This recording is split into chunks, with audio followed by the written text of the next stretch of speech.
Simbora, vamos nessa então? Que horas são? 6h05, perfeito. Eu sempre dou esses 5 minutinhos aí pra galera mais atrasada, né? Pra quem vai chegando aí depois. Mas acho que já tá de boa. Já temos aí 15 pessoas ao vivo. Legal, vamos nessa.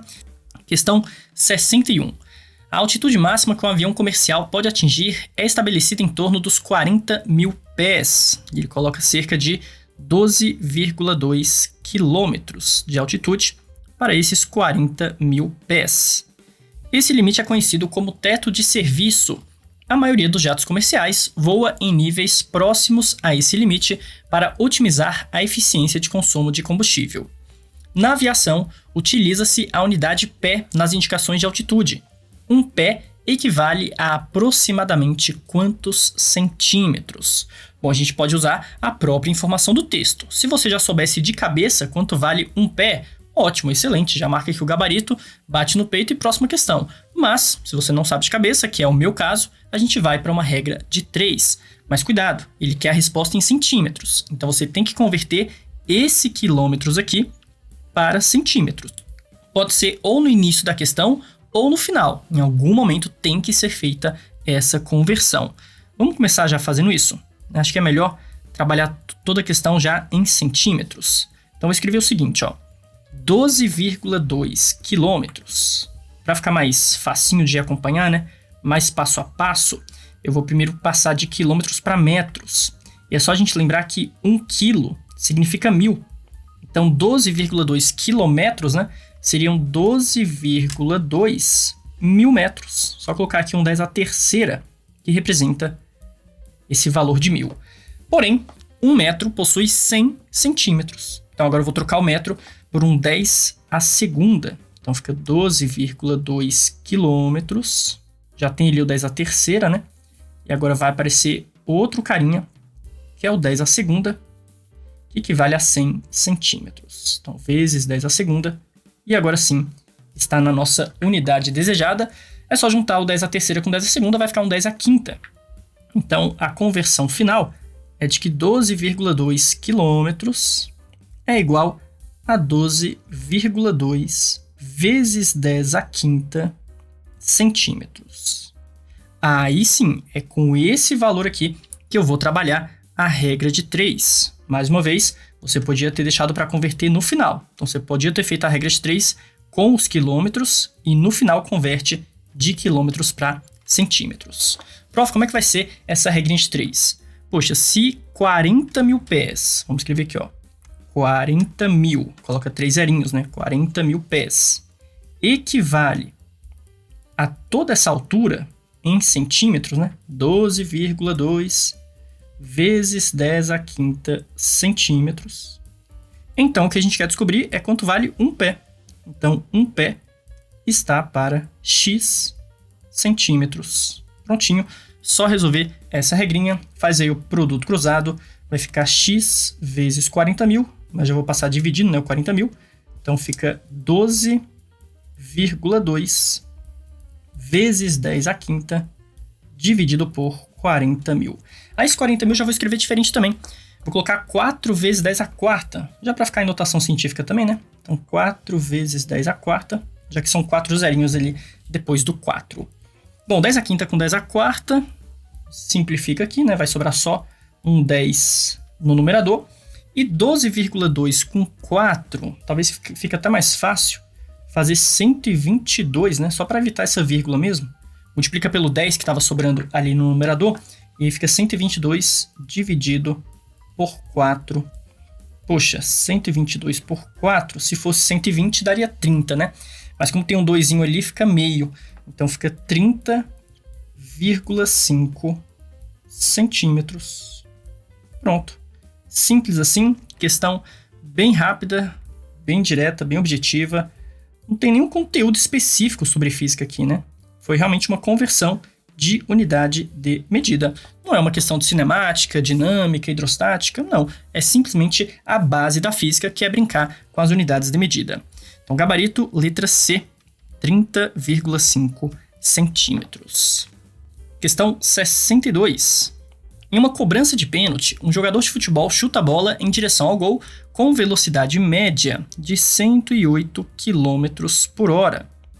Esse 108 aqui, pessoal, já está implorando para você converter.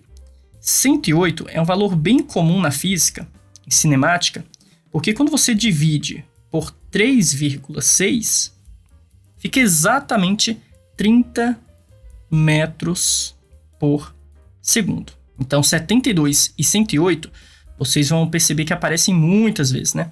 O 72 fica 20 metros por segundo e o 108 fica 30 metros por segundo.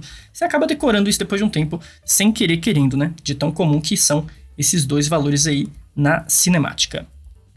Bom, a partir do momento em que perde contato com o pé do jogador, a bola demora apenas 0,4 segundos para chegar à linha do gol.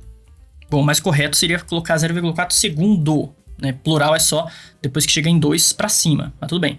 0,4 segundo para chegar à linha do gol.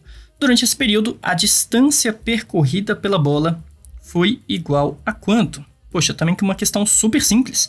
Você tem velocidade, você tem um tempo, quer descobrir a distância, sendo que a velocidade foi constante.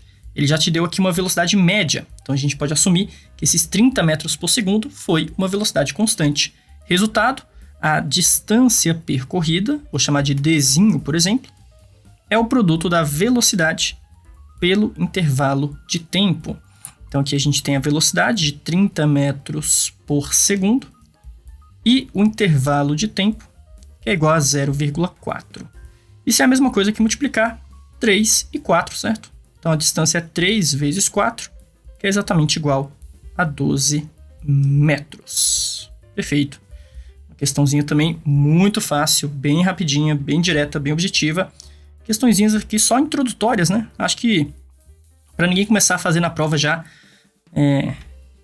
e ficar desmotivado, a galera já começar a fazer na prova mandando bem e ganhar um gás aí para as próximas questões, né? Ele começa com umas questões bem fáceis mesmo.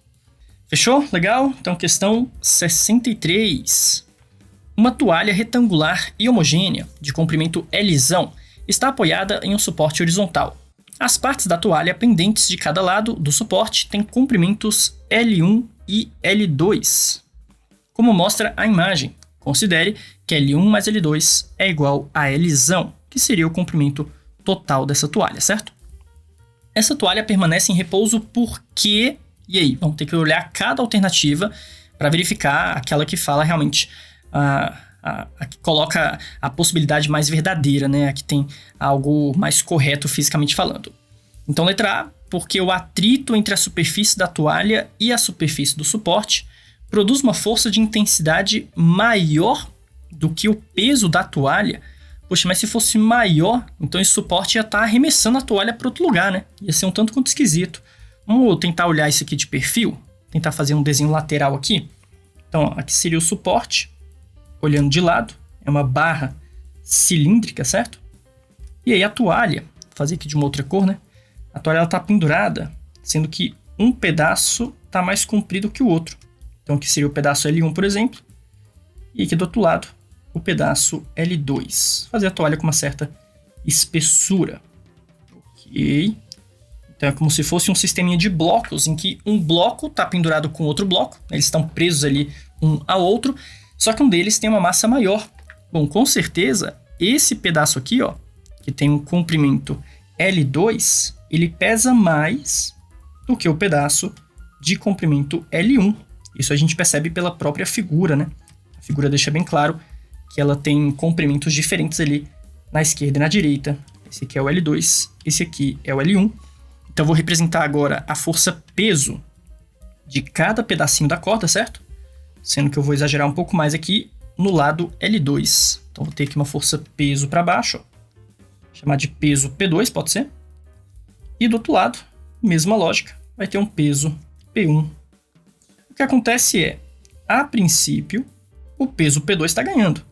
Ou seja, a princípio, existe uma tendência da toalha escorregar no sentido da direita, né? Em relação ao lado que tem maior comprimento. Vou até fazer uma setinha para indicar que ela tem essa tendência de deslizar nesse sentido horário, né? De acordo com a minha figura. Porém, but, contudo, todavia, no entanto, entretanto, lembrando da força de atrito, pessoal, a força de atrito ela se opõe a tendência de escorregamento. Então, o atrito que atua sobre a toalha aqui, ela vai se opor a essa tendência que tem de escorregar sobre o suporte. Se ele está tentando escorregar aqui para a direita, né, no sentido horário, então aqui nesse contato com o suporte, a toalha recebe uma força no sentido contrário.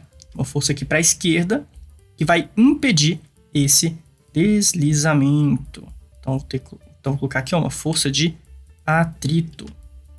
E você percebe que o atrito ele vai meio que dar um help no pedaço 1. O atrito vai meio que puxar o sistema para a esquerda, né? Impedindo que ele escorregue. Aí você vai ter aqui para a esquerda o FAT e o P1, que juntos vão equilibrar o peso do segundo pedaço. Simples assim, por isso que a toalha consegue ficar ali sem escorregar. A não ser, claro, que esse pedaço 2 fique muito maior do que o primeiro. Você já deve ter passado por isso, né? Se você coloca realmente de uma forma muito irregular, muito assimétrica, aí não tem suporte que segure, a toalha vai escorregar no suporte, porque o atrito não será suficiente para manter o sistema em equilíbrio. Acabou, só isso. Então, letra A não faz sentido. Ele falou que o atrito vai ser maior do que todo o peso da toalha. Nossa senhora, então a toalha ia ser arremessada para cá, né? Para onde está o atrito. Não, sem cabimento. A letra A já elimina. Vamos para a próxima, letra B. O atrito entre a superfície da toalha e a superfície do suporte produz uma força contrária à tendência de movimento de intensidade suficiente para impedir o deslizamento da toalha. Perfeito. O valor daquele atrito, o atrito estático, ele é sempre o valor necessário para manter o corpo estático. Então, sei lá, por exemplo, vamos colocar valores. Vamos supor que esse pedaço 2 aqui, ele pesa 8 newtons. E o pedaço 1 tem um peso aqui de 6 newtons. Pessoal, quanto seria, então, a força de atrito? Para manter a toalha equilibrada, nesse caso, o atrito tem que ser igual a 2 newtons. Pronto, simples assim. Ah, não, mas aqui eu tenho 9 e 5. Aí você vai trocando esses valores, 9 e 5. Putz, então para equilibrar, aqui vai ter que ser 4. Então você vai trocando o atrito de acordo com o necessário para que o sistema permaneça equilibrado. E o que acontece é que dependendo das condições, o atrito pode não ser forte o suficiente para manter o equilíbrio. Então ele tem o limite estático, que é quando a toalha começa a escorregar. Vamos só ver as outras alternativas para ver se elas realmente estão erradas. Letra C. O peso da parte da toalha de comprimento L1 é menor que a intensidade da força de atrito entre a superfície da toalha e a superfície do suporte. Ou seja, esse peso P1, ele é menor que esse atrito? Resposta, não sabemos, né? Não sabemos, não temos como afirmar. A princípio pode ser maior sim, não tem problema. Então, letra C também já elimina. Letra D. O suporte aplica na toalha uma força normal de intensidade maior do que o peso da toalha. Errado. Vamos lá.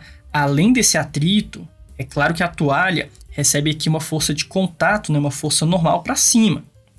E essa força normal para cima, ela certamente tem que ser igual a essas duas forças para baixo. Então, supondo que eu tenho ali 8 newtons e 6 newtons, em que o peso da toalha seria de 14 newtons, aqui eu teria uma força normal igual a 14 newtons.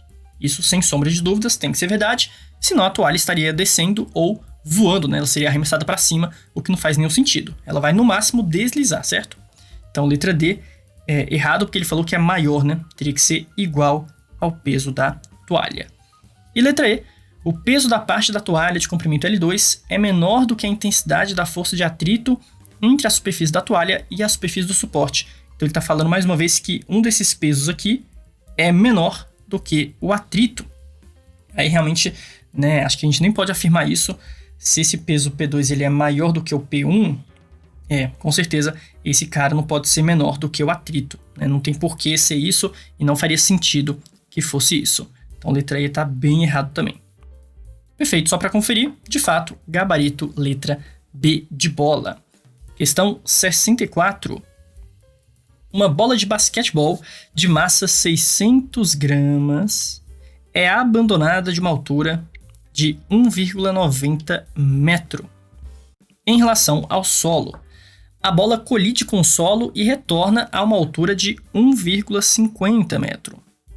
Desprezando a resistência com ar e adotando o valor de 10 metros por segundo ao quadrado para a aceleração da gravidade, a energia mecânica dissipada durante a colisão dessa bola com o solo foi de quantos joules? Pessoal, vamos lá, pensa assim. A bola estava aqui, a uma certa altura inicial de 1,90 metro. Vou fazer essa bola aqui amarelinha, por exemplo. Então, se ela está numa certa altura, ela tem uma energia potencial gravitacional, certo? Gravitacional. E ela vai ser abandonada, então ela cai aqui do repouso. E vou fazer só um pouquinho para o lado, para poder facilitar o desenho, tá?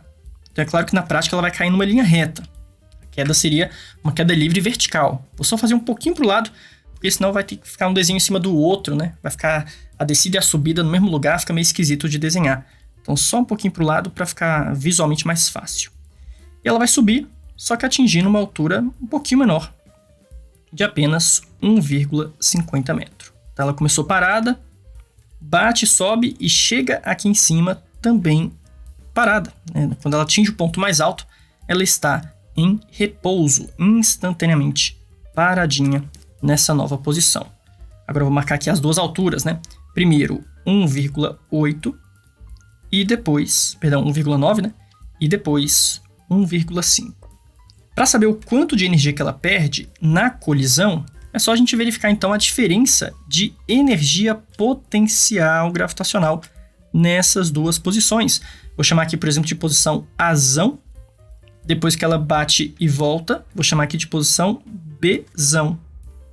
E agora o que eu quero fazer é o delta da energia. É a diferença de energia entre os pontos A e B. Vamos escrever aqui do lado. Delta de energia vai ser a energia final, ou seja, a energia do ponto B, menos a energia do ponto A.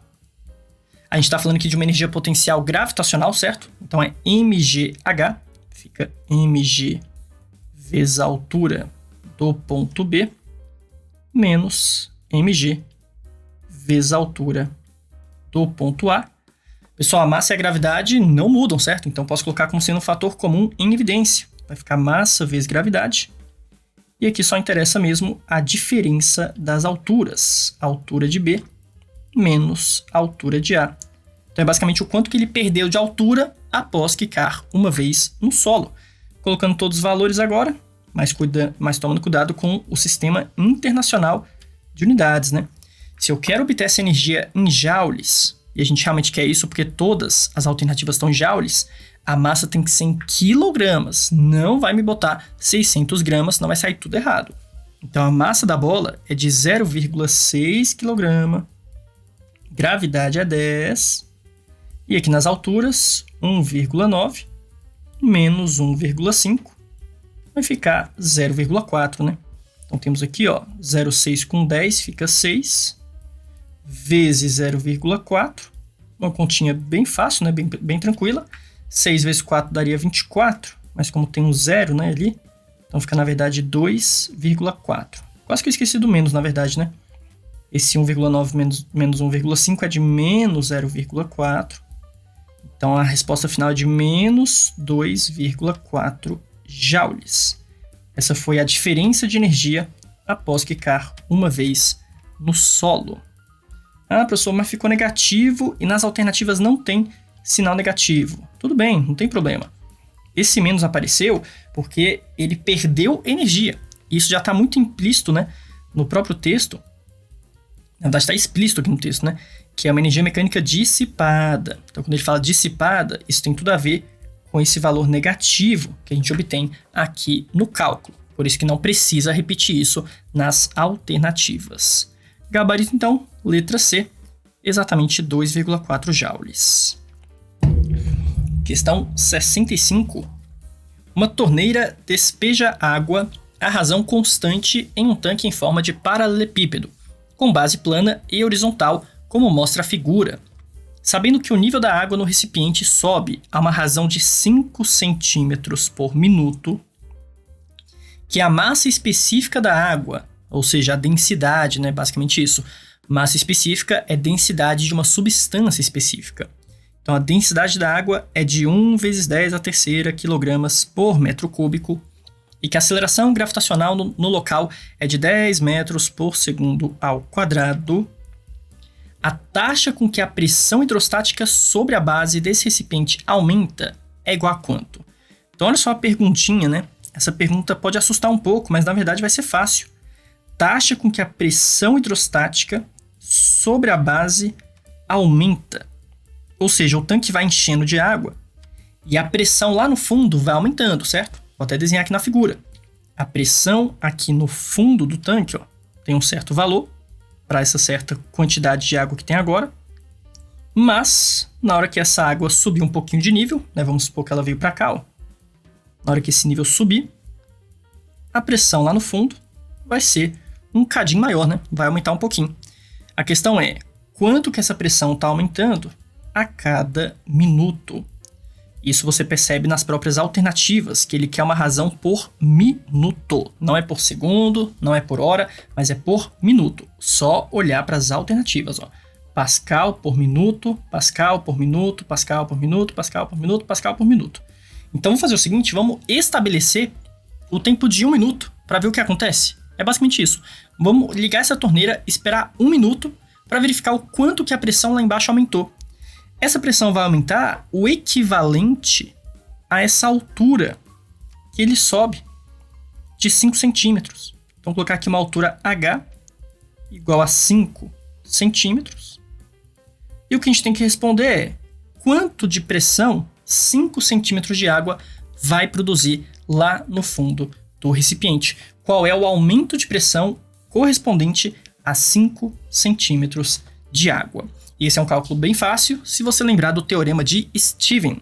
De acordo com o teorema de Stevens, a variação de pressão, né, devido a uma coluna de um líquido ou de um fluido qualquer, é o produto da sua densidade, nesse caso da água, gravidade e a coluna desse fluido. Nesse caso é o quanto que subiu, né? Essa altura de 5 centímetros a mais.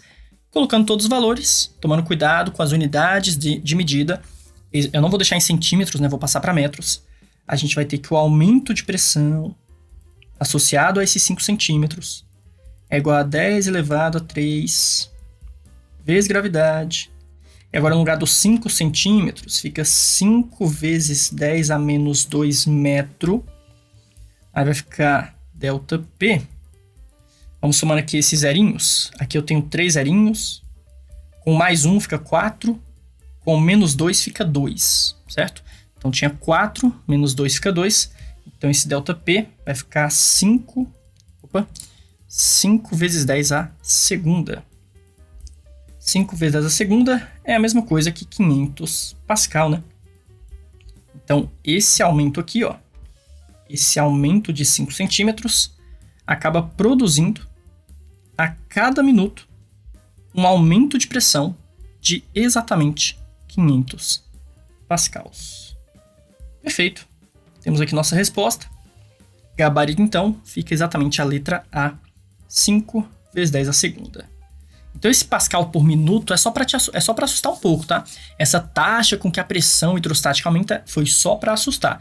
A pergunta podia muito bem ter sido o seguinte: na hora que eu encher essa piscina em 5 centímetros, a pressão aumentou em quanto? Pronto. Mas para assustar ele fala, olha, qual é a taxa com que a pressão vai aumentar? Poxa, é só pensar em 5 centímetros a cada 1 minuto que se passa. Questão 66. Na cidade de Santos, onde a temperatura de ebulição da água é de 100 graus Celsius, até porque Santos é uma cidade litorânea, então está no nível do mar, e se está no nível do mar, a temperatura de ebulição é de 100 graus Celsius da água, certo? Um ebulidor eleva a temperatura de 1 kg de água de 20 graus Celsius até o ponto de ebulição em 15 minutos. Então, o que está acontecendo? Esse ebulidor é basicamente um chuveiro portátil, tá? Ebulidor é uma resistência, você liga na tomada, passa corrente elétrica, efeito Joule, libera energia na forma de calor, você mergulha isso na água e pronto, você tem ali um aquecedor elétrico bem fácil de manusear. Então esse ebulidor, você mergulha ele na água, em 15 minutos ele consegue subir a temperatura de 20 para 100. Pessoal, de 20 para 100 ele consegue aumentar 80 graus Celsius a temperatura da água. Aí voltando para o texto, já na cidade do México, uma cidade elevada, né? esse ebulidor fornecendo calor à mesma taxa, então ele fornece calor ali com a mesma potência, os mesmos calorias por segundo, ou a mesma quantidade de joules por segundo, elevará a temperatura também de 1 kg de água, também de 20 graus Celsius, só que até o ponto de ebulição, que agora é 92 graus Celsius. Em quanto tempo? Em quantos minutos? Questão muito, muito, muito fácil, se você percebesse a semelhança entre as duas situações. A princípio, o que a gente teria que pensar? Calor sensível, formulinha do que macete. Então, a quantidade de calor depende da massa de água que você está aquecendo, depende do calor específico dessa substância, que no caso é a água, e também do quanto que você quer variar a temperatura desse carinha. Então, o quanto de calor que esse cara tem que fornecer depende dessas três grandezas, né? Massa, calor específico e variação de temperatura. Mas a massa de água é a mesma. Ele vai aquecer aqui em Santos 1 kg de água. Na Cidade do México, 1 kg de água. Então, esse primeiro carinho, ó, vai ser igual para os dois. Vou até escrever, ó, igual. Não muda nada. Calor específico nem comenta, porque nos dois casos ele quer esquentar a água. Então, se é a mesma substância, sem dúvida nenhuma, esse calor específico também acaba sendo igual. Porém, but, contudo, todavia, no entanto, entretanto, o que está mudando é esse ΔT, é esse aquecimento. No primeiro caso, né, em Santos, ele está aumentando a temperatura em 80 graus Celsius, de 20 para 100. No segundo caso, ele produz um aumento de apenas 72, certo? 72. Então, apenas 72 graus Celsius. Isso acaba, claro, afetando a quantidade de calor, né, em dois valores diferentes. Então, é claro que na Cidade do México, se ele tem que aquecer menos a água, porque o ponto de ebulição está mais baixo, ele vai fornecer menos calor, o que acaba levando o mesmo, um intervalo de tempo menor, né? Vai tendo menos tempo ali para o aquecimento. Mas se a gente tem uma única variação aqui, né, que seria na variação de temperatura, uma única coisa que está mudando, eu posso associar isso numa regra de 3, de forma linear. Então, quanto maior a variação de temperatura, maior o tempo. Quanto menor a variação de temperatura, menor o tempo. Poxa, não tem que fazer conta nenhuma em relação à calorimetria. A única conta que tem que ser feita é uma simples regra de 3. Para variar a temperatura da água em 80 graus Celsius, ele levou 15 minutos. Agora, nas mesmas condições, ou seja, com o mesmo ebulidor, é a mesma massa de água, com o mesmo calor específico, só a variação de temperatura que vai ser diferente. Eu quero agora variar em 72 graus Celsius. Então, isso vai levar quanto tempo? Vou colocar aqui um tempo T. Simples assim. Professor, mentira que é só isso. Verdade, era só uma regra de 3. Nem posso falar que é uma questão de calorimetria, né? É uma questão de raciocínio lógico, né, no máximo. Então, fazendo essa continha, vai ficar que o tempo T é igual a 72 vezes 15 dividido por 80. A gente começa aqui a simplificar essas continhas, né? Deixa eu ver, 72, 80, dá para simplificar por 8 já, né? 72 simplifica por 8, sobra 9, né? E 80 simplifica por 8, sobra 10. Então fica 9 vezes 15 dividido por 10. 9 vezes 15 divide por 10. Eu posso fazer 15 sobre 10, fica 1,5. Acho que é mais fácil de fazer essa conta, né? Então fica 9 vezes 1,5. Ou podia multiplicar primeiro para dividir depois, né? Você que manda. 9 vezes 1,5 é 9 mais metade dele, né? Metade de 9 é 4,5. Então 9 mais 4,5 fica 13,5 minutos. Prontinho. Acabou. Essa é a nossa resposta. Só procurar agora nas alternativas. Gabarito, letra D de dado. Claro que tinha outros caminhos para você também chegar nessa resposta, talvez um pouco mais trabalhosos, né? Professor, vou escrever aqui as duas equações, aí eu vou substituir uma equação na outra. Perfeito, vai dar certo, né? Mas se você entendesse que era uma relação linear, uma relação direta entre variação de temperatura e o calor, então pronto, uma simples regra de 3 já era suficiente. Questão 67, Questãozinha de ótica geométrica, bem legal. Uma questãozinha aqui também bem visual, bem direta, bem objetiva. Duas lentes convergentes L1 e L2, fazem parte do sistema óptico de um microscópio, de modo que seus eixos principais são coincidentes. Esse eixo principal, pessoal, esse aqui, ó, é essa retinha horizontal que ele coloca, tá? Que seria o mesmo eixo principal para as duas lentes. Então é basicamente falar que elas estão alinhadas, né? Uma do ladinho da outra. Quando essas duas lentes distam 3Dzinho uma da outra, dois raios de luz monocromática fazem os trajetos mostrados na figura, atravessando ambas as lentes. Aliás, não tem que se preocupar com os dois raios de luz ao mesmo tempo. Eles estão só invertidos, né? A trajetória é basicamente a mesma, só que um vai por cima, outro vai por baixo e assim por diante. Então, se você olhar só para um raio de luz, já está suficiente para poder responder a questão. Aí ele quer saber a relação entre a distância focal f1 da lente L1 e a distância focal f2 da lente L2. Bom, para essa questão, você precisa conhecer previamente os chamados raios notáveis. Nesse caso, os raios notáveis de lentes esféricas. Toda lente, não importa se é convergente ou divergente, tá? Mas toda lente tem que obedecer à trajetória específica de alguns raios de luz. Então você tem que olhar para a figura e conseguir identificar quais são esses raios notáveis. Por exemplo, vamos olhar aqui para a primeira lente. O que aconteceu para a primeira lente? Tem um raio de luz que sai aqui desse ponto, que a gente não sabe que ponto é esse. Então esse ponto aqui é o que? É o foco? Será que é o foco da lente? Será que é o ponto antiprincipal da lente? Eu sei o que é o ponto antiprincipal. É o ponto que está no dobro da distância do foco.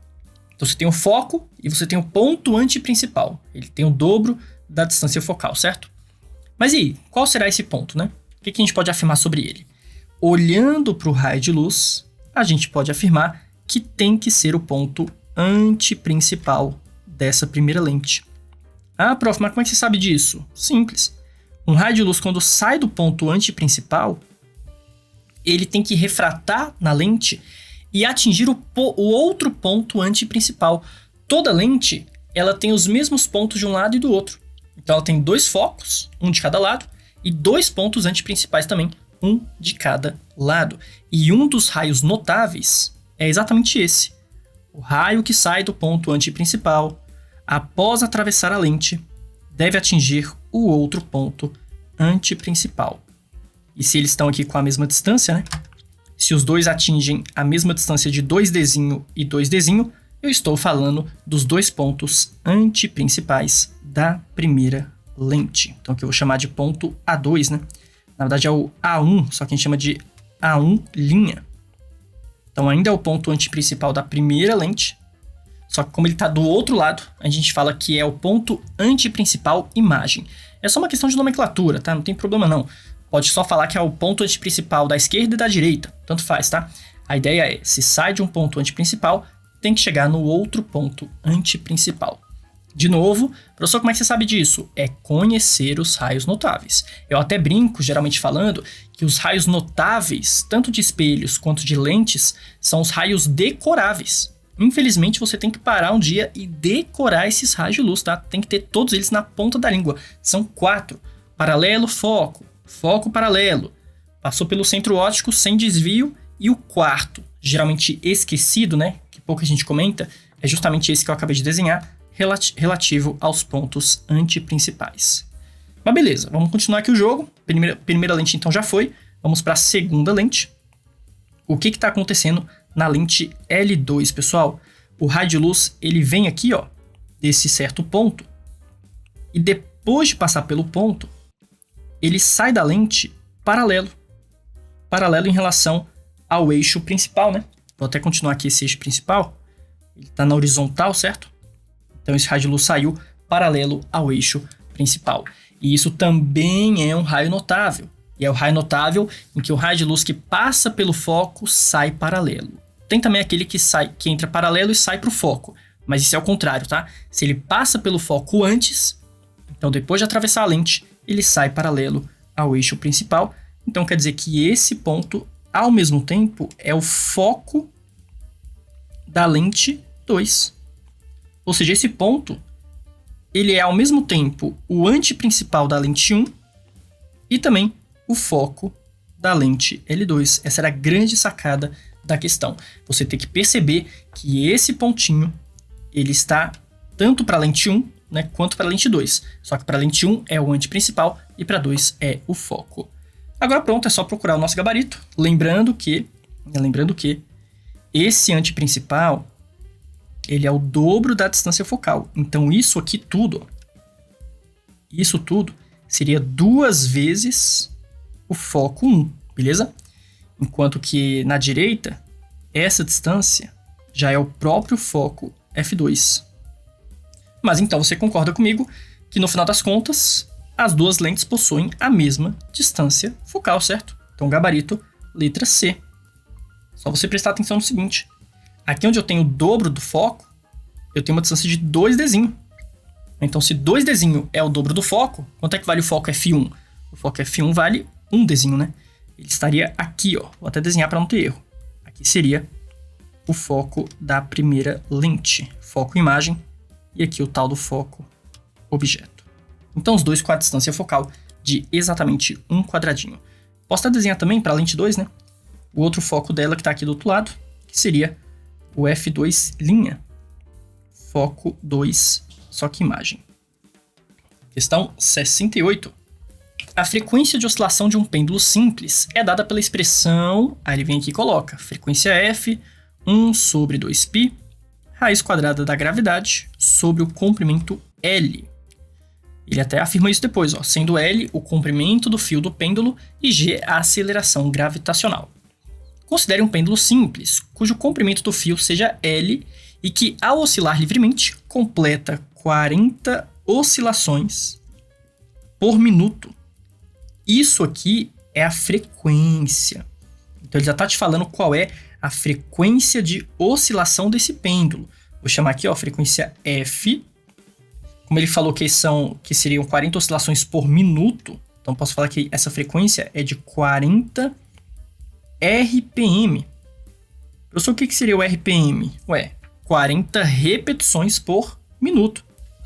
Pode ser 40 rotações, né? Mas nesse contexto não faz muito sentido. Não tem nada rotacionando. O pêndulo está oscilando, né? Ele oscila. É diferente de rotacionar, né? De fazer uma volta completa. Então posso falar que 40 RPM são 40 repetições por minuto.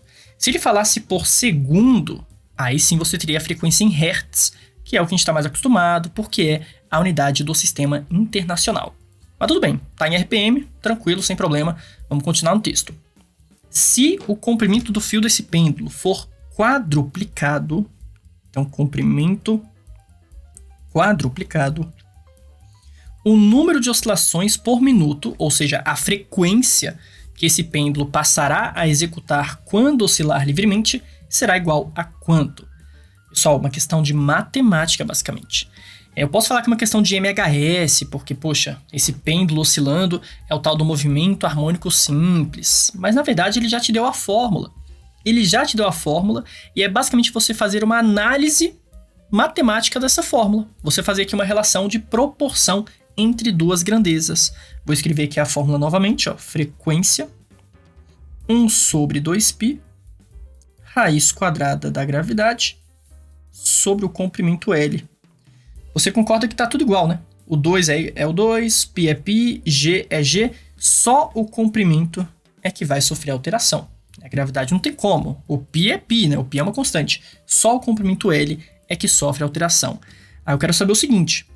Se eu mudar o comprimento L, o que acontece com a frequência, pessoal?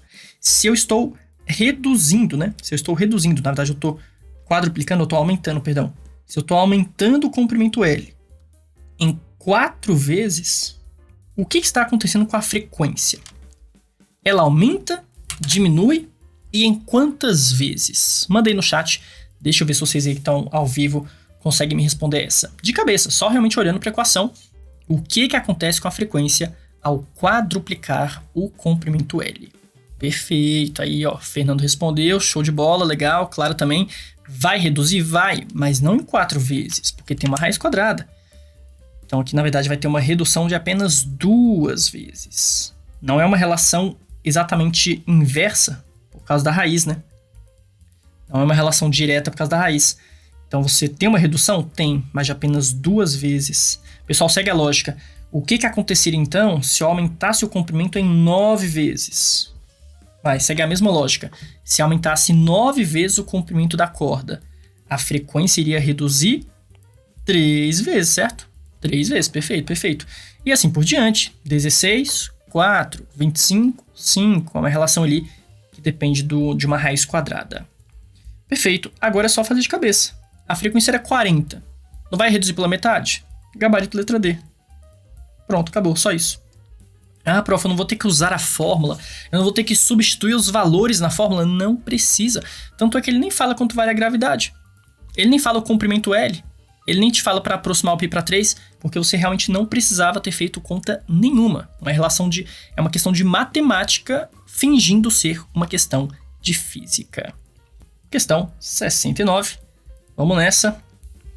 A curva do gráfico, destacada na cor vermelha, representa a corrente elétrica que flui pela bateria de um smartphone em função do tempo durante o seu carregamento. A área sob a curva do gráfico, indicada na cor verde, corresponde ao quê? Pessoal, aqui é conteúdo. Você sabe ou você não sabe, só que eu tenho uma dica importantíssima sobre interpretação de gráfico, mais especificamente sobre área de gráfico. Então, sempre que aparecer um gráfico e você ficar na dúvida sobre essa área, poxa, será que essa área é relevante? Será que calcular a área dentro da curva tem algum significado físico? Eu preciso fazer isso para calcular alguma coisa, para responder a questão? A minha dica é o seguinte: olhe para os eixos, verifica o que está sendo colocado ali no gráfico e multiplica as 2 grandezas que aparecem nos eixos. Ou seja, eu tenho aqui de um lado corrente elétrica em miliamperes, e aqui eu tenho tempo de carga em horas. Não tem que se preocupar tanto com as unidades de medida. Então, o fato de ser miliamperes ou amperes, tanto faz, ou o tempo da carga ser em horas, minutos, segundos, também não é muito relevante. Claro que se eu fosse calcular numericamente essa área, aí você tem que se preocupar, aí seria relevante, né, se eu tivesse que de fato calcular essa área. Mas eu não quero calcular, eu só quero saber seu significado. Significa algo? Se sim, significa o quê? Pensa nesse produto. O que eu conseguiria obter multiplicando carga por intervalo de tempo? Então, multiplicar a carga pelo tempo. O que eu obtenho multiplicando a carga pelo tempo? E aí, pensa um pouquinho. Tenta lembrar do que você aprendeu em eletrodinâmica, mais especificamente em corrente elétrica. Você tem que lembrar que a corrente elétrica média é justamente a razão da carga pelo intervalo de tempo. Aliás, aqui eu escrevi errado, perdão, né? Já dei a resposta. A gente tem corrente elétrica que é representada pela letra I, perdão. O que eu obtenho multiplicando a corrente pelo tempo, né? Que vai ser a carga. Já antecipei a resposta. Então, se a corrente é a carga sobre o tempo, se eu passar esse tempo multiplicando, fica aqui que a corrente vezes o tempo é igual à quantidade de carga. Acabou. Simples assim. Então, poxa, você pensa assim, caraca, se ali eu tenho corrente e aqui eu tenho tempo, se os 2 eixos são corrente e tempo, eu sei porque eu estudei, né, eletrodinâmica, que o produto dessas 2 grandezas me dá a quantidade de carga. Logo, essa quantidade de carga é obtida pela área dentro do gráfico. E geralmente vai ser uma área mais simples de calcular, um trapézio, um retângulo, né, um triângulozinho, ou várias figuras combinadas, né? Nunca vai ter uma coisa esquisita igual ele fez aqui, ó. Nunca vai ter uma curva toda tortinha para você ter que calcular geometricamente. Poxa, geometricamente seria bem complicado. Mas quando ele coloca retinhas, né, formando figuras bem conhecidas, fica muito mais fácil de calcular essa área na prática e obter uma resposta numérica. Mas enfim, nessa questão, ele só queria que você realmente interpretasse qual é o significado, né? Corresponde ao quê? Letra A, carga elétrica. Acabou, pronto. Tá aqui nossa resposta. Gabarito, letra A. As outras falam qualquer coisa que não é carga, então já tá errado, né? Letra B, energia? Não. Letra C, DDP? Não. Letra D, resistência? Não. Letra E, potência? Não. Existem, claro, outros grafos que podem te dar, talvez, essa energia, que pode te dar, talvez, uma DDP, uma resistência, mas não é esse, tá? Não é esse. Se você tem aqui corrente e tempo, esse gráfico só pode te fornecer a quantidade de carga através dessa área. Vamos para a próxima então, última questão, questão 70. Uma partícula eletrizada com carga positiva penetra com velocidade constante Vzinho na verdade, né, em uma região na qual há um campo magnético uniforme, como mostrado na figura. Então, beleza. Carga elétrica, campo magnético. Pessoal, chegou até aqui, já tem que pensar no quê? É uma questão de força magnética.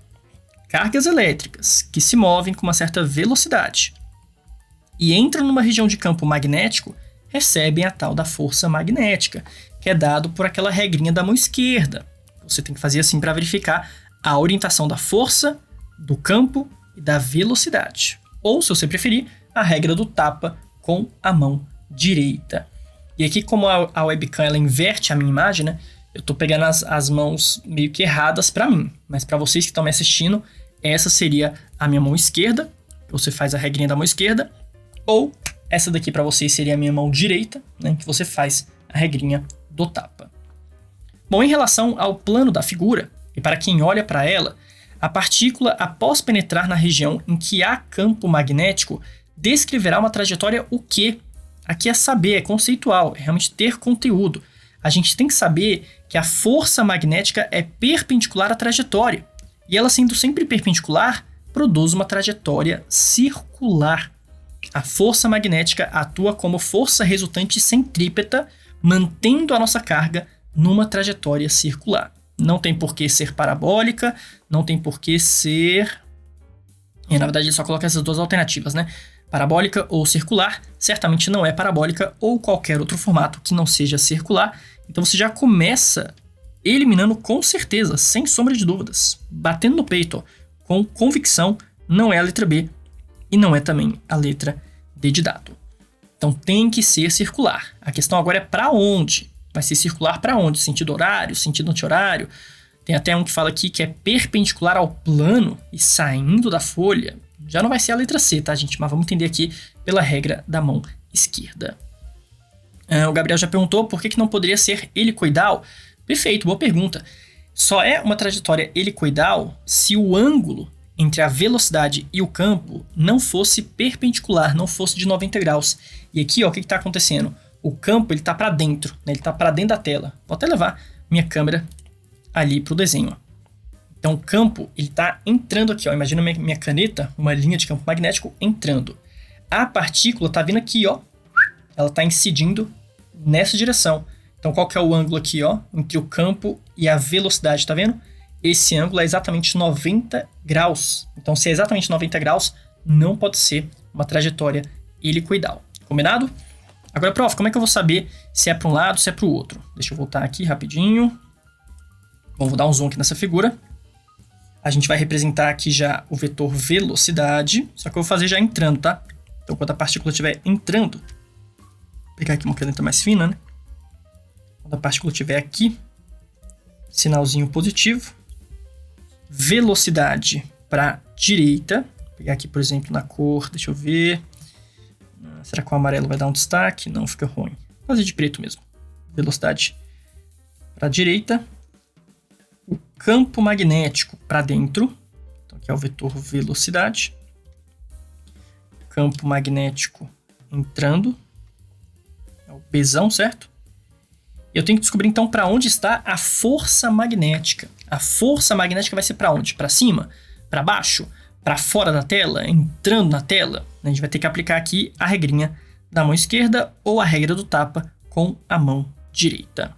Bom, eu particularmente prefiro a regra da mão esquerda, mas se você preferir a regra do tapa, faça aí você por conta própria. Essa parte é muito importante que cada um faça sozinho ou sozinha aí onde você está estudando, no seu caderno, na sua tela, né, onde você estiver fazendo essa provinha, você tem que fazer aí para o seu referencial. Até porque olhando para a tela, você vai acabar se confundindo. Na hora que eu apontar para dentro, para você pode parecer que é para fora e tal. Então assim, faça você por conta própria. Mas vou tentar fazer aqui para quem quiser acompanhar pelo vídeo, tá? Vou pegar minha mão esquerda, que para mim na verdade é a direita, mas a webcam tá invertendo, então para vocês vai dar certo. Vou fazer aqui a regrinha. Monta seus 3 dedos dessa forma. E aqui vai uma dica importante, hein? Pelo amor de Deus, não mexa os dedos, tá? Não pode mexer os dedos. Um erro muito comum. Às vezes vem um aluno falando, prof, eu fui fazer aqui, mas deu errado.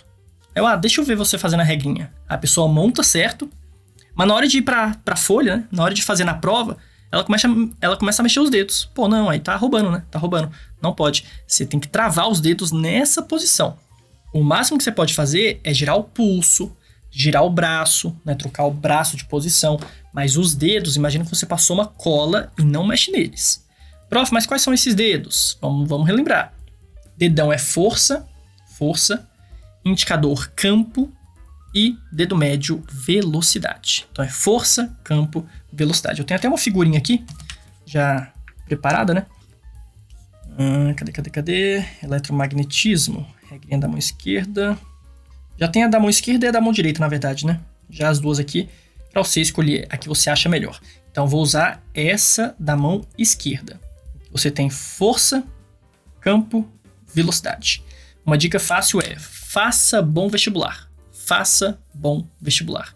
Faça F de força, bom B de campo, vestibular V de velocidade. Aí você não esquece jamais, né? Mão esquerda, faça bom vestibular. Faça bom vestibular. De cima para baixo, ó. Faça bom vestibular. Então, vou dar um zoom de novo. Vou aplicar aqui no referencial de vocês, para vocês não ficarem confusos. A velocidade, que é meu indicador, tá para a direita, né? Aí minha mão vai ficar meio torta, mas tudo bem, vai dar certo. Deixa eu chegar um pouco mais para cá.